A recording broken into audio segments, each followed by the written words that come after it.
මැඩ පින්නෙක් කියන් 88යි. අයියේ තමුසේ? තමුසේ තමුසේ වැඩට යන අය කියලා ගෙදරින් අය ටැක්සි දුවනවානේ. අයෝ නෑ පිස්සුද මම මේ වැඩකට එළියට ආව. ඒ යන ගමන් මේ පොඩ්ඩක් ඇප් එක උන් කරා. මේ බොරුව දාන්න එපා. ඉන්න මම අම්මට කියන්න. මේ පිස්සු තමුසේද අම්මා කයිමාව මේ මෝඩ වැඩ නොකර පින්නෙක් කියනෝ කොයි. මොන පින්ද? තමුසේ මට පින් දීලා මාව ගෙදර ගිහින් දානවා. මේ එහෙම කරන්න බෑ ඕයි. දැන් මේ ඇප් එකේ හයර් එක වැටලා තියෙන්නේ. මේකට සල්ලි කැපෙන්නේ මගෙන් ඕයි. ඉතින් මේ මෝඩ වැඩ කරන්න එපා ඕයි. කියනමකෝ. බෑ. කියපන්. බෑ. තමුසේ බයින. තමුසේ මාව මෙතන දාලා නේද ඔය හදන්නේ? බයින කියලා දෙයා. හෙලෝ අම්මේ. ටැක්සි එකක් ඕනේ අම්මේ. ඒ සල්ලි ඉතුරුයි. අයියෝ හම්බුණානේ. මං එයා එක්ක එන්නම්.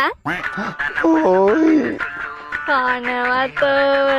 අසනවටම ලැබුණු එකෙක් මං අම්මගේ තාත්තගේ බාලම කොල්ලු. මෙල්ල වෙන්න කොල්ල කාඩ බතරි